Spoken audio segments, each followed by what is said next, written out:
माता की वंदे वंदे वंदे।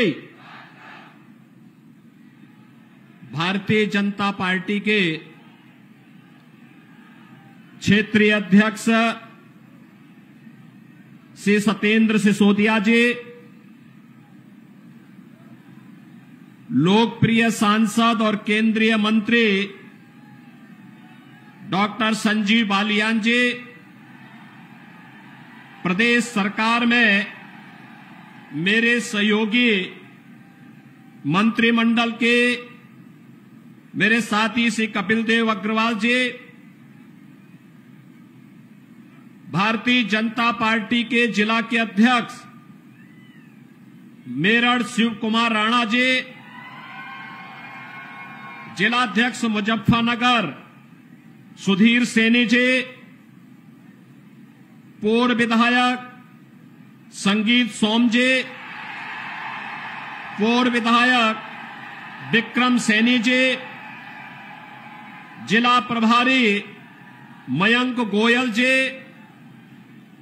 इंद्रपाल प्रजापति जी, सुखविंदर सोम जी, नीरज शर्मा जी, गौरव चौधरी जी, यशवीर चौधरी जी, हरपाल सैनी जी, चंद्रवीर चौधरी जी,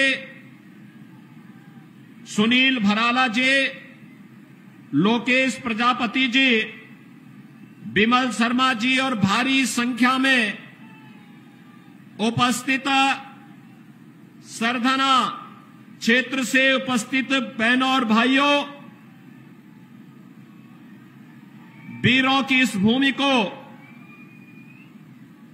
अन्नदाता किसानों के परिश्रम और पुरुषार्थ से सोना उगलने वाली इस भूमि को, भारत के इतिहास को बनाने वाली इस धरा को नमन करते हुए वासंतीय नवरात्रि की द्वितीया तिथि को मैं आप सबका हृदय से अभिनंदन करता हूं। बहनों और भाइयों, मैं अभी जम्मू कश्मीर के उधमपुर से आ रहा हूं। आप अनुमान करिए, जैसी सभा यहां पर हो रही है, इतनी ही निश्चिंतता में वहां पर भी मैंने सभा की है। क्या 10 वर्ष पहले जम्मू कश्मीर में इस प्रकार की सभा संभव थी? क्या नहीं थी ना। लेकिन आज जम्मू कश्मीर में शानदार सभा हो रही है। लोग लोकतंत्र की मुख्य धारा के साथ जुड़ रहे हैं। जम्मू कश्मीर में भी वैसे विकास के कार्य हो रहे हैं जैसे आपके मेरठ में हो रहे हैं, उत्तर प्रदेश के अंदर हो रहे हैं, दिल्ली में हो रहे हैं। ऐसे ही विकास के कार्य वहां पर भी युद्ध स्तर पर आगे बढ़ रहे हैं। बहनों और भाइयों, यह जो परिवर्तन हम सबको देखने को मिल रहा है, कभी भारतीय जनसंघ के संस्थापक श्यामा प्रसाद मुखर्जी ने नारा दिया था कि एक देश में 2 प्रधान, 2 विधान और 2 निशान नहीं चलेंगे, नहीं चलेंगे। श्यामा प्रसाद मुखर्जी शहीद हुए थे इस दोहरी व्यवस्था के खिलाफ, और 70 वर्षों तक कांग्रेस और उसके सहयोगी दलों ने इस व्यवस्था को दफन करके इस व्यवस्था को बनाए रखा। आतंकवाद पनपता रहा, देश को डंक मारता रहा, निर्दोष लोग मरते रहे, देश का विकास बाधित होता रहा। लेकिन बहनों और भाइयों, 70 वर्ष के बाद भारत माता के महान सपूत से नरेंद्र मोदी जी जैसा यशस्वी व्यक्तित्व देश के पास आया, जिन्होंने कश्मीर के इस दंश को समाप्त करते हुए धारा 370 समाप्त किया। और जो भाजपा के कार्यकर्ता दशकों से नारा लगाते थे, जहां हुए बलिदान मुखर्जी, वह कश्मीर हमारा है। बहनों और भाइयों, आज उस कश्मीर को भारत का भिन्न हिस्सा बना करके मोदी जी ने साबित कर दिया है कि हमारे लिए राष्ट्र धर्म ही सर्वोपरि है। बहनों और भाइयों, यही स्थिति आज 140 करोड़ का भारतीय दुनिया के अंदर जहां कहीं जाता है तो 140 करोड़ भारतीयों को वहां सम्मान मिलता है। लोगों के मन में भारत के प्रति सम्मान का भाव पैदा हुआ है। ये भी मोदी जी के कारण। बहनों और भाइयों, सीमाएं सुरक्षित हुई हैं।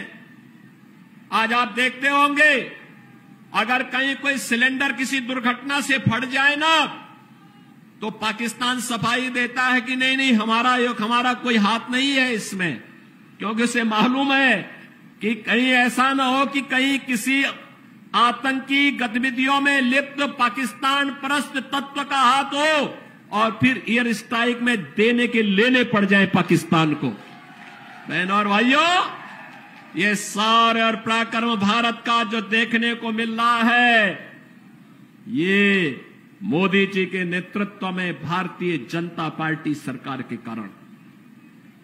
देश के अंदर इंफ्रास्ट्रक्चर का जो कार्य हुआ, highway, railway, metro, expressway, IIT, IIM, medical college, और मेरठ को तो कहना ही क्या है। 12 लेन का एक्सप्रेसवे के साथ मेरठ दिल्ली के साथ सीधे जुड़ चुका है। मेरठ के लोग अब दिल्ली में नहीं रहना चाहते, बल्कि दिल्ली के लोग अपने लिए रहने के लिए मेरठ में आवास बनाना चाहते हैं, सरधना में और मुजफ्फरनगर में रहना चाहते हैं।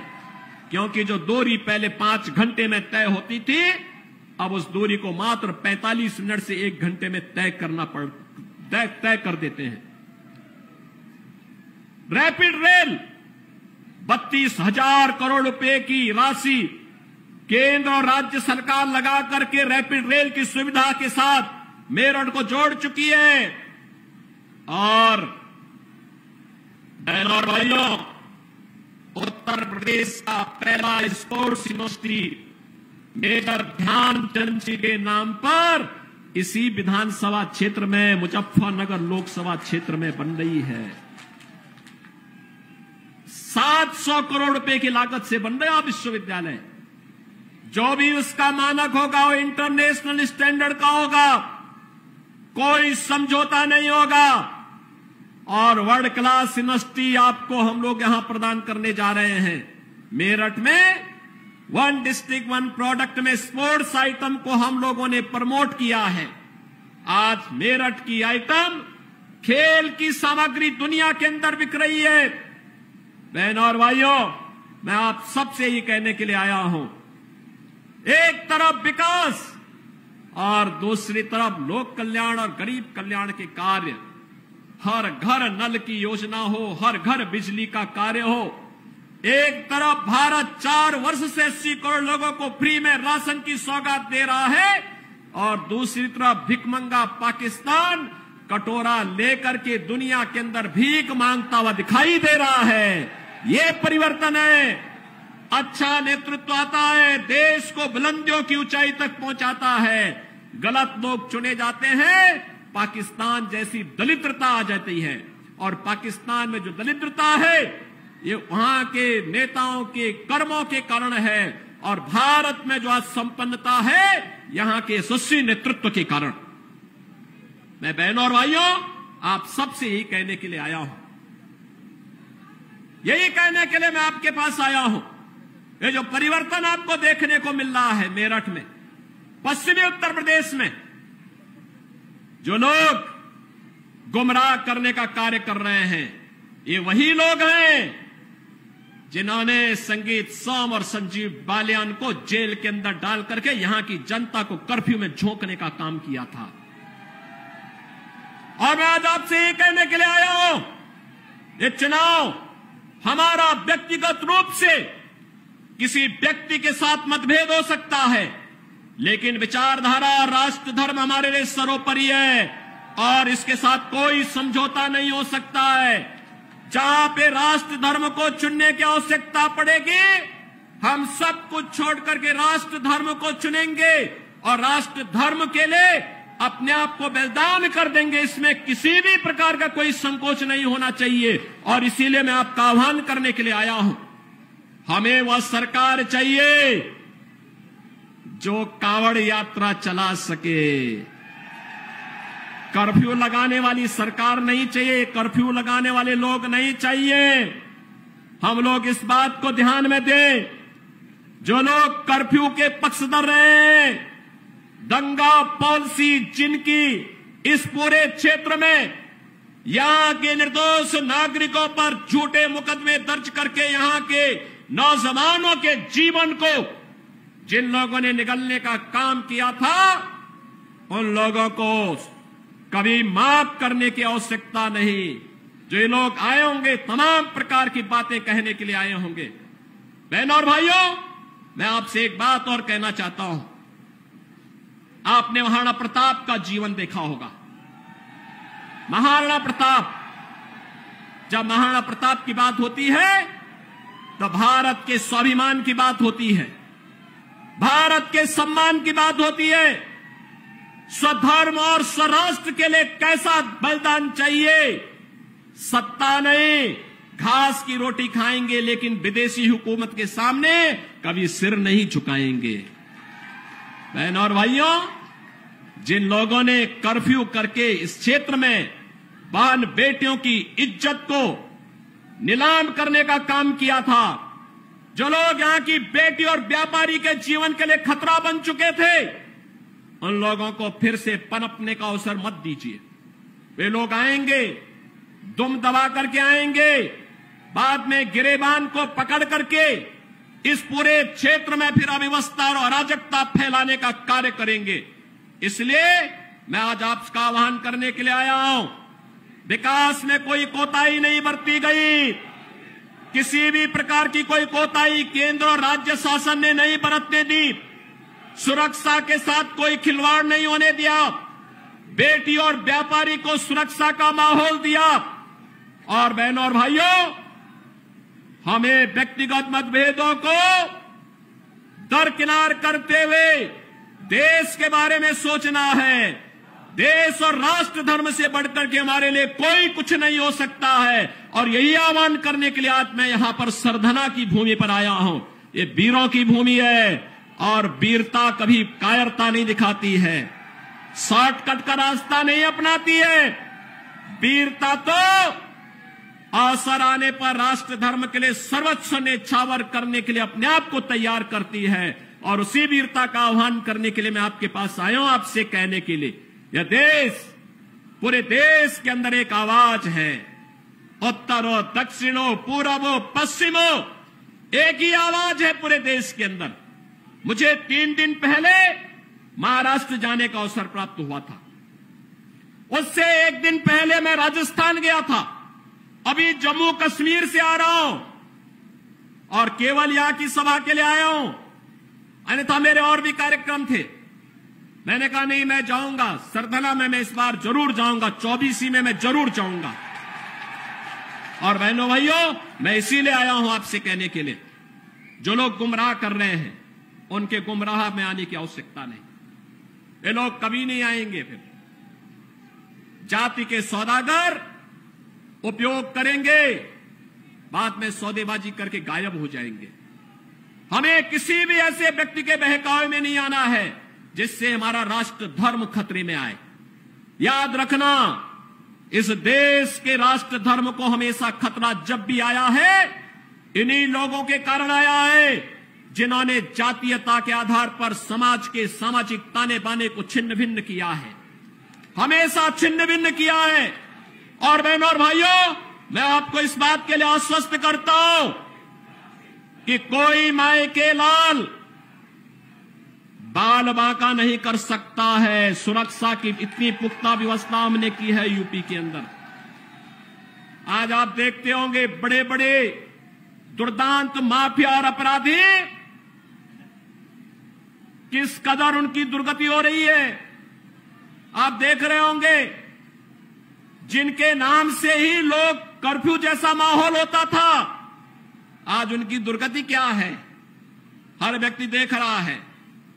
इन माफिया और अपराधियों की स्थिति क्या है आप रोज सोशल मीडिया के प्लेटफॉर्म को उठा करके देखते होंगे। एक दुर्दांत माफिया ऐसा भी था बहनों और भाइयों, जब आज समाजवादी पार्टी की सरकार के समय चलता था तो मुख्यमंत्री हो या मुख्य न्यायाधीश, इन सब के काफिले रुक जाते थे और माफिया का काफिला निकलता था। और जब हमने कार्रवाई की उस माफिया के खिलाफ और उसको रगड़ करके कोर्ट के सामने प्रस्तुत किया तो उसकी पैंट गीली हो गई थी, उसकी पैंट गीली हो गई थी। और तब हमने कहा था उस समय उसको, हमने कहा था कानून को रौंदने वाले, आज कानून कितना बड़ा होता है यह एहसास हो रहा है कि नहीं हो रहा है।